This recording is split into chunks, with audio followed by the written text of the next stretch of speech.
Hello, everyone. This is Julia, and welcome back to English Without Limit.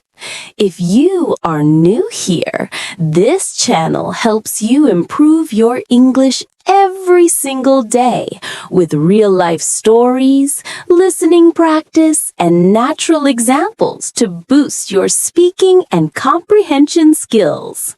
Today's episode is called Improve B1, B2 Speaking and Comprehension Skills. In this episode, I'll share practical tips, real-life stories, and examples that will help you understand English conversations better and speak more confidently. Let's start with something simple. When I was learning French a few years ago, I struggled to understand people when they spoke fast. I could read and write well, but when I heard native speakers, I froze. The same happens to many English learners. You might know many words, but when people speak quickly, your mind needs time to catch up. That's why today I'll show you how to train your brain to understand English naturally. One of the best ways to improve comprehension is to listen actively. Active listening means focusing on the meaning, not every word. For example, I remember talking to my friend Daniel, who moved from Spain to Canada. When he first arrived, he tried to translate every single word in his head. He got tired after a few minutes and gave up. Later, he learned to listen for key words and guess the rest from context. Within months, his understanding improved dramatically. Here's a small exercise you can try. When you listen to something in English, maybe a short story or a podcast, don't stop every time you don't understand a word. Instead, keep going and try to get the main idea. For instance, if you hear someone say, "I rushed to catch the bus because it started raining," even if you don't know the word rushed, you can guess from the situation that it means to hurry. That's how your brain learns naturally. Now, let's talk about speaking. Many learners understand English well, but hesitate when they try to speak. One common reason is overthinking grammar. My student Emma used to plan her entire sentence in her head before saying anything. She spoke perfectly, but very slowly. I told her to focus on fluency first and accuracy later. Within a few weeks, she became much more confident. Mistakes are part of learning. Every time you make one, you're getting better. Another powerful tip is shadowing. Shadowing means listening to a short piece of audio and repeating it immediately, copying the pronunciation and rhythm. I used this method when I practiced English pronunciation years ago. I remember repeating a news report until I could match the speaker's tone and speed. It was difficult at first, but after a few days, I started sounding more natural. You can do the same with any English content you enjoy. Let me share a story that shows how listening and speaking work together. A few years ago, I met a man named Mr. Johnson who had learned English on his own while living in a small town. He had no teacher or formal classes. Every morning, he listened to English radio while cooking breakfast, and every evening, he talked to himself in English about what he had done that day. At first, his sentences were short and simple, but slowly he built confidence. After a year, he was able to hold a full conversation without hesitation. You can do the same. Describe your day out loud. For example, say, I woke up early, prepared breakfast for my family, and went to work. The more you describe your daily routine in English, the more natural it becomes. Here's another useful idea. Repeat short phrases you hear in daily conversations. If you hear someone say, "That sounds great," repeat it several times until it feels natural. These short, common expressions make your speech smoother and more native-like. Let's talk about comprehension again. Sometimes native speakers use connected speech, which makes words blend together. For example, instead of saying, "What are you doing?" they might say, "What you doing?" It can be confusing at first, but listening regularly will help you recognize these patterns. You can also practice by slowing down recordings and repeating what you hear. Another challenge learners face is understanding different accents. I remember when I visited London for the first time. I had studied British English before, but hearing people speak with different regional accents was a surprise. I met a shopkeeper with a strong northern accent, and I could barely understand him at first. Instead of getting frustrated, I listened carefully to the rhythm and the key words. After a few days, I could follow conversations easily. The lesson here is, don't panic when you don't understand everything right away. Give yourself time. Now, let's focus on speaking confidence. Confidence doesn't mean speaking perfectly. It means expressing your thoughts clearly even when you make mistakes. My former student Mark once told me he was afraid to speak English with his coworkers because of his accent. I told him that accents are part of your identity, and communication is what really matters.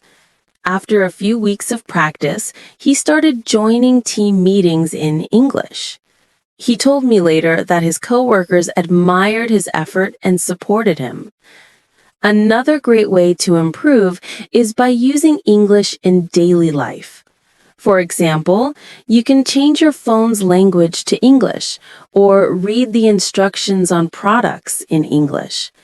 When I was learning French, I changed the language settings on my phone, and it helped me learn common words like settings, notifications, and battery. You can do the same for English. These small actions help your brain stay in English mode. Let me share one more story.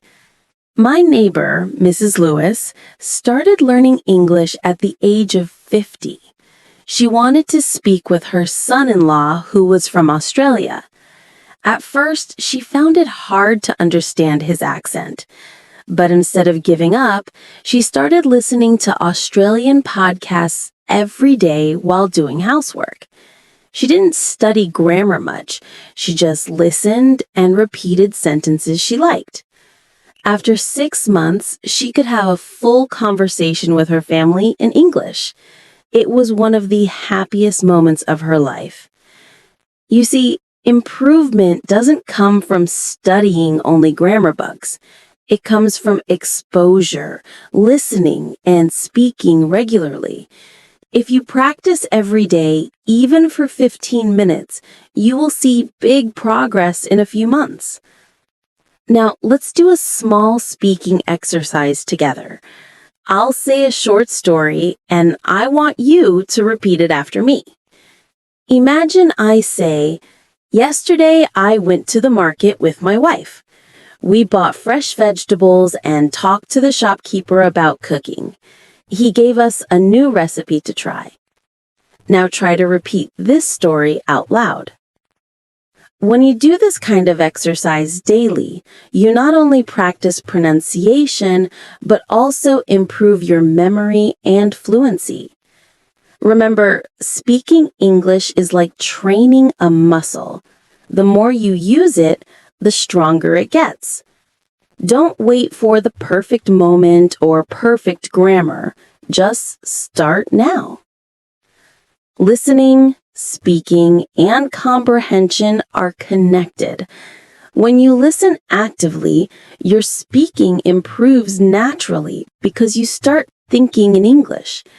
The key is to surround yourself with English. Listen to short stories, talk about your day, repeat what you hear, and practice with patience. When you want to improve your English listening and speaking skills, the most powerful habit is daily exposure. The more English you hear, the more familiar your brain becomes with the rhythm, the sound, and the structure of the language. Imagine it like tuning your ear. At first, everything may sound fast or confusing.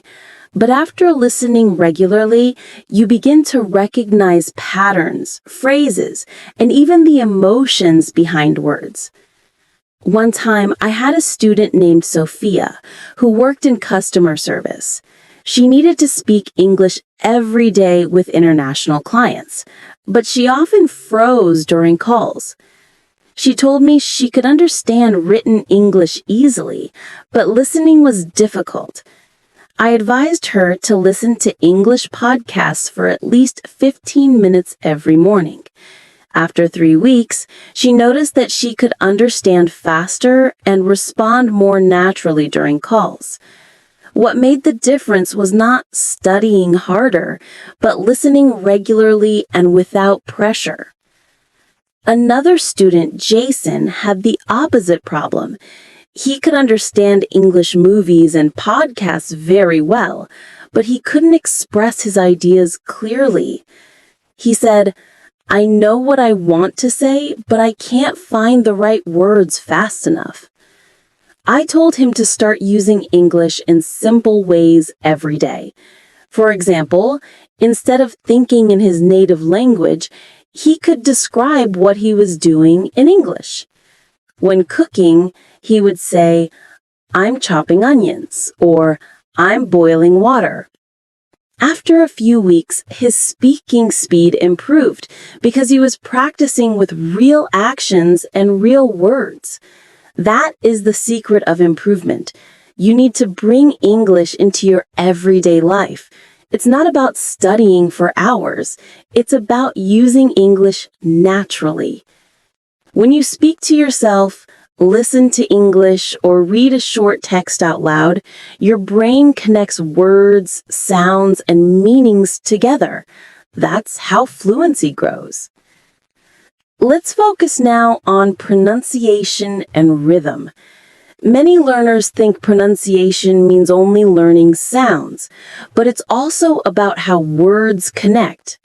Native speakers often join words together in natural speech. For example, instead of saying, "I am going to," they might say, "I'm gonna." Understanding these connections helps you follow conversations better. When I was living in Singapore, I had a colleague named Mr. Ahmed. He spoke English fluently, but his sentences sounded very formal because he always separated each word. I encouraged him to listen to natural conversations and repeat them with the same rhythm. After a few weeks, his speech sounded much smoother.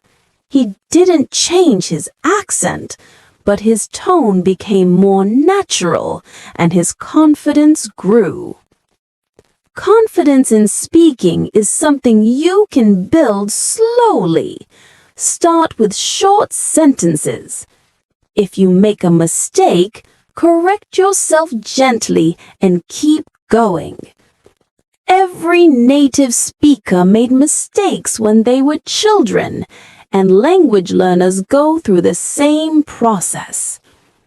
I remember when I first learned Japanese. I once used the wrong word for teacher and everyone laughed kindly. Instead of feeling embarrassed, I used that moment to remember the correct term. Mistakes teach you faster than perfection ever could. One more thing that really helps is practicing with real emotions. When you speak, don't just say the words, say them with feeling. For example, when you say, "I'm happy," show it in your voice. When you say, "I was tired," slow down a little and sound relaxed. This makes your English sound more alive and natural. It also helps your brain connect words with real-life emotions, which improves memory and comprehension. Let's talk about comprehension in real-life situations. When someone speaks English to you and you miss a word, don't panic. Focus on the main idea, not the small details. If someone says, "We might need to reschedule our meeting because the manager is out today," and you don't know the word reschedule, you can still understand that the meeting will happen later. The key is to stay calm and listen for clues. One day while traveling in Malaysia, I met a taxi driver named Peter. He was learning English by talking to his passengers. He told me, "I don't understand everything they say, but I ask questions." That was his secret. When he didn't understand, he asked, "Can you repeat that?" or "What does that mean?" By doing this every day, he improved faster than many people who studied from books. That's a great reminder. Communication is not about knowing every word, but about understanding and responding naturally. If you want to sound more confident, practice using connecting words. These are words like however, actually, by the way, in my opinion, to be honest, and for example. They help your speech flow naturally and make your sentences longer. Let's try a small example. Instead of saying, "I like tea," "I don't like coffee," you can say, "I like tea. However, I don't really enjoy coffee." This small change makes your speech sound smoother and more advanced. Let's move to storytelling, which is a great way to improve both speaking and comprehension. When you tell a story, your brain practices organizing ideas, using past tense, and describing events clearly. I often ask my students to describe a real experience, such as a family event or a trip. One student, Sarah, told me about the time her husband surprised her with a picnic in the park. She described the weather, the smell of the food, and the way they laughed together. As she spoke, her vocabulary grew naturally because she needed new words to express feelings and actions. That's how storytelling helps your English grow without forcing it. Another important point is to practice listening for emotion and tone. Sometimes people say one thing but mean another depending on how they say it. For example, if someone says, "That's interesting," in a high, cheerful tone, they might really mean it. But if they say the same words in a slow or flat tone, they might be bored. Understanding tone helps you interpret real conversations better. Let me share another personal experience.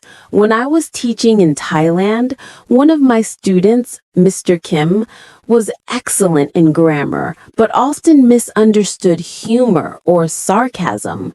He once told me that when someone at work said, "Oh, great, another meeting," he thought they were truly happy, but the speaker was actually joking. After we discussed tone and expressions, he started understanding these hidden meanings. Listening carefully to tone is just as important as listening to words. Here's a helpful daily routine you can follow. Step 1. Listen to 5 minutes of natural English every day. It can be a story, a podcast, or short news. Step 2. Repeat some sentences out loud. Try to copy the speaker's rhythm. Step 3. Write a few new words and make your own sentences with them. Step 4. Talk about what you heard, even if you're alone. This process builds both comprehension and speaking strength. Let's take an example. Suppose you listen to a story about a farmer named David who wakes up early, takes care of his animals, and enjoys working outdoors. After listening, you can repeat, David wakes up early. He takes care of his animals. He enjoys working outdoors. Then you can make your own version. I wake up early too. I go for a walk. I enjoy the fresh air. This kind of practice connects listening and speaking naturally. One big mistake learners make is comparing themselves to native speakers. Remember, fluency is not about perfection. It's about communication. Native speakers make mistakes too. I once had a colleague from London who sometimes mixed up words when speaking fast. He laughed and said, "See, even native speakers mess up." So don't be afraid to sound imperfect. Your goal is to be understood, not to sound like a dictionary. A strong way to learn is to use English for thinking. Try to replace your inner voice with English. When you're walking, think, "The weather is nice today." When cooking, think, "I need to add more salt." These small thoughts build automatic fluency because your brain begins forming English sentences without translation. One of my most successful learners, Mr. Omar, practiced this method every day. He told me that when he started, it felt strange to think in English, but after a few weeks, it became natural. Now when he speaks, his sentences flow without pauses. That's the result of training your mind to stay in English. Let's discuss listening to real conversations. Try not to choose content that's too difficult or too easy. If you understand everything, it's too simple. If you understand nothing, it's too hard. The perfect level is when you understand about 70%. That way, your brain stays active but not frustrated. You can also use subtitles at first, but later try without them. One afternoon, I met a shop assistant named Maria, who told me she learned English just by serving customers. She said, "Every day I hear people say, 'How are you today?' Or 'Can I pay by card?' At first, I only understood half of it, but now I can reply easily." Her example shows that even short daily interactions can improve your listening and speaking if you stay consistent. Consistency is the real secret. 5 minutes every day is better than 1 hour once a week. When you practice daily, English becomes part of your lifestyle. Just like brushing your teeth, learning English can become automatic. You don't need to wait for motivation. Habit will take care of it. I once met a retired man named Mr. Clark who started learning English after moving to Canada. Every morning, he listened to short English news stories while drinking coffee. In the evening, he repeated what he learned to his wife. After 6 months, his pronunciation and comprehension improved a lot. His secret was not talent, but consistency. If you ever feel tired or stuck, remember why you started learning English. Maybe you want a better job, to travel easily, or to speak with people from other countries. Keeping your goal clear gives you energy. Learning English is a journey, not a race. Every day you practice, you move one step forward. When you hear new words, try to connect them with images or stories. For example, if you learn the word generous, imagine someone sharing food or helping others. This method helps you remember faster. I still remember how I learned the word patience. My teacher once said, "Patience is waiting without complaining." That short sentence stayed in my mind for years because it had meaning. Language learning is not only about words. It's about understanding life through a new language. When you improve your comprehension, you also start to see the world differently. When you practice English every day, you start noticing small changes that build up over time. At first, you might understand only simple sentences, but soon your brain begins to connect words faster. You start recognizing phrases, tone, and rhythm without thinking about them. That is how real comprehension works. It grows naturally through regular contact with the language. Let me tell you about one of my students named Lily. She worked in a small office where most people spoke her native language, but her manager was from the United States. Whenever the manager gave instructions, Lily understood the main idea, but missed a few important details. This made her nervous. Instead of giving up, she decided to listen to English for 10 minutes before bed each night. She listened to simple podcasts and repeated short parts out loud.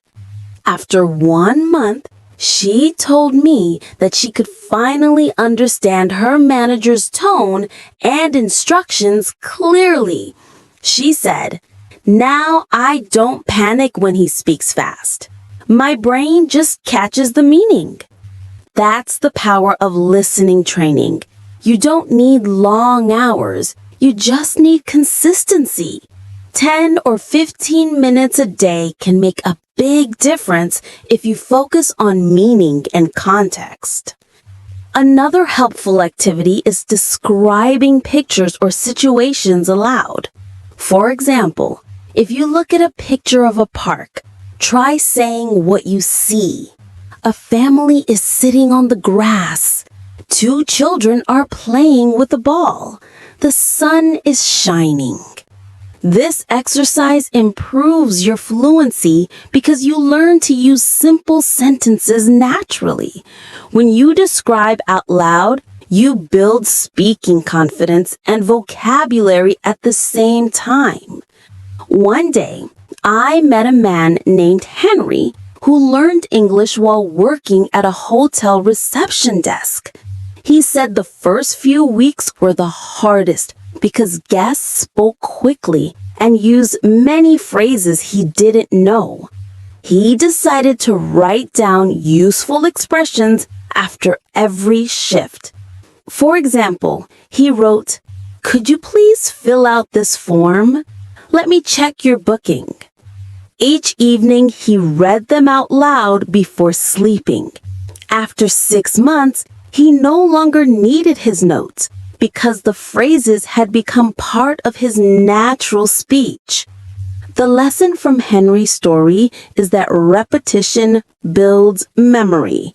When you repeat useful phrases regularly, they stay in your mind and appear naturally in real conversations. Now, let's focus on how to build longer answers.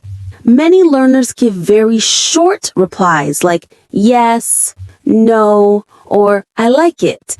While those are correct, they don't help you grow. Try to add a reason or an example.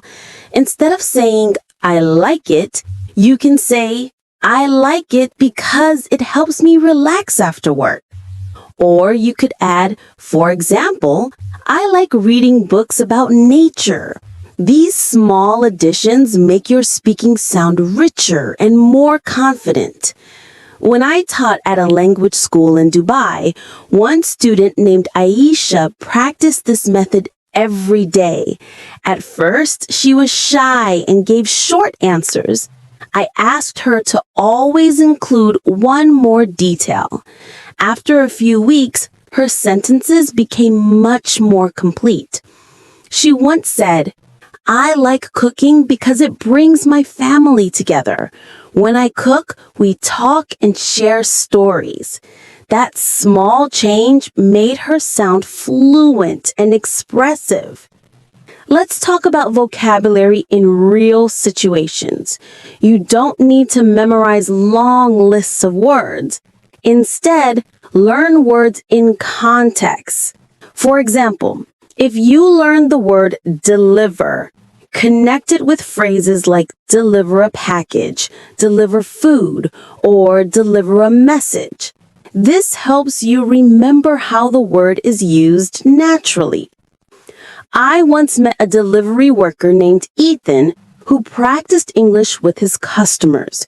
When he delivered a package, he would say simple sentences like, here is your order, or please sign here. Over time, he started asking polite questions like, how has your day been? Or would you like me to leave it at the door? His English improved faster than people who only studied grammar because he practiced real-life communication. Real-life practice always gives you stronger progress. Grammar is important, but natural interaction teaches you how the language sounds in daily life. You begin to feel the structure instead of memorizing it. Another useful method for comprehension is summarizing what you hear. For instance, if you listen to a short story, try to tell it again in your own words. This helps you check understanding and practice speaking at the same time. Let's take a short story as an example. Imagine this. Yesterday, Daniel woke up early to help his wife prepare breakfast. They made pancakes and tea. Then, he went to work and helped a new coworker who had just joined the company. Now, try to retell it by saying, Daniel helped his wife in the morning and made breakfast. Later, he went to work and helped a new coworker. By doing this, you're using comprehension and speaking together, which makes your English stronger. One student named Fatima used this method every day. She would listen to short news stories and then explain them to her husband in English.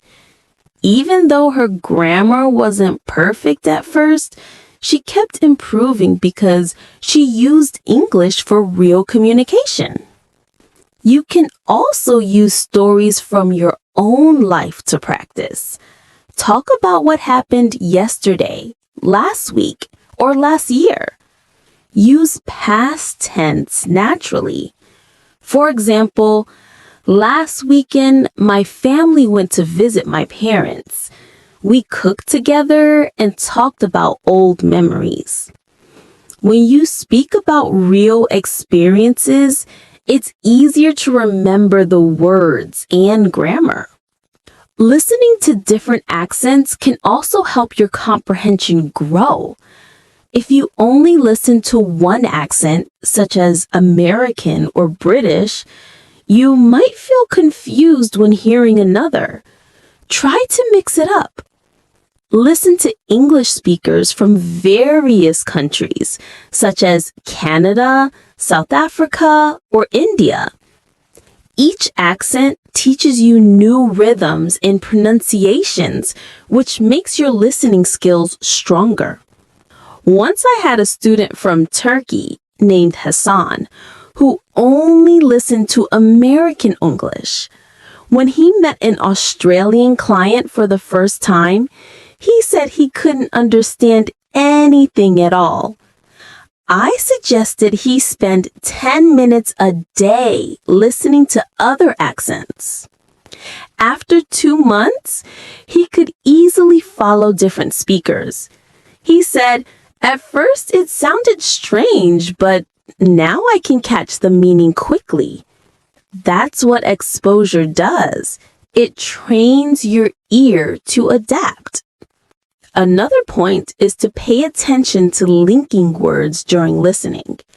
Phrases like "as a result," "even though," "in fact," and "on the other hand" help you understand how ideas connect. If you hear "on the other hand," it means the speaker will show a contrast. Recognizing these signals makes it easier to follow long conversations or stories. Let's do another small practice. I'll tell you a short situation, and you can think about how you would respond. Imagine your friend says, "I find it hard to wake up early for work." You could reply, "I understand, but waking up early helps me stay organized." See how the connecting word "but" changes the idea smoothly? You can use similar connectors like "so," "because," or "however" to make your speech flow better. Speaking naturally also means using small filler expressions like "you know," "I mean," and "actually." These make your speech sound relaxed and conversational. For example, "Actually, I think learning English is easier when you listen to real stories." Just make sure not to overuse them. Another important skill is paraphrasing. Sometimes you forget a word, but you can still explain it using other words. For example, if you forget the word fridge, you can say "the cold box where we keep food." Paraphrasing helps you continue the conversation even when you don't know the exact term. Let's talk about listening with focus. It's easy to get distracted, especially with background noise. To improve focus, choose a quiet place when you practice. Turn off notifications, close extra tabs, and take a deep breath before you start. Listen with full attention for 5 minutes, then pause and think about what you heard. I once had a learner who used to study English while scrolling through social media. He said he couldn't remember anything afterwards. When he started focusing completely for short periods, his progress became much faster. Quality is more important than quantity. When you speak, try to imagine you're telling a story to someone who doesn't know the topic. Describe clearly and use time words like "first," "then," "after that," and "finally." For example, first, I woke up early. Then, I prepared breakfast. After that, I went for a walk. These words help your listener follow the order of events and make your speaking more organized. Let's move to another real-life story. I once met a woman who wanted to improve her English so she could teach her children at home. She didn't have much time, so she practiced while doing housework. She said, "When I wash the dishes, I listen to English stories. When I fold clothes, I repeat sentences out loud." Over a few months, she developed a strong habit and improved her listening and pronunciation. She proved that even small moments can help if you use them wisely. If you want to strengthen both listening and speaking, record yourself. Choose a topic, speak for 2 minutes, and then listen to your own recording. Notice your pronunciation, rhythm, and pauses. You might feel shy at first, but this is one of the best ways to hear your progress. Another learner recorded himself every week. At the beginning, his voice sounded uncertain. After a few months, he spoke with confidence and a smooth rhythm. Listening to his older recordings gave him motivation because he could clearly hear his improvement. Remember to celebrate small successes. Every new word, every correct sentence, and every clear understanding is progress. Even if your improvement feels slow, it is still movement forward. Fluency is built step by step, day by day. When we talk about improving English comprehension, one thing that really matters is listening with purpose. Listening with purpose means focusing on what you want to understand before you start. For example, if you're listening to a story, your goal might be to understand what happened and why. If you're listening to an interview, your goal might be to understand opinions or reasons. When you listen with a goal, your brain becomes more active and catches important words faster. I remember one of my students who was preparing for a job interview in English. He practiced listening to job interview recordings, but didn't understand much at first. Then I told him to listen with a question in mind. For example, what kind of qualities are they looking for? He started focusing only on the parts that answered his question. Suddenly, his comprehension improved a lot. He said, "It's like my ears started finding the right information automatically." This is how focused listening works. It trains your brain to search for meaning instead of trying to catch every single word. Another simple but powerful habit is listening multiple times. Many English learners listen once and move on, but repetition is key. When you listen to the same audio 2 or 3 times, you understand more each time. The first time, you get the main idea. The second time, you catch the details. The third time, you start hearing pronunciation, tone, and grammar patterns. This process builds a strong listening foundation. Let me share an example. I once listened to a short story about a man who opened a small bakery in his town. The first time, I only understood that he opened a bakery. The second time, I noticed he started with no money but borrowed from a friend. The third time, I noticed how the storyteller used words like eventually. For example, if you hear, "She was exhausted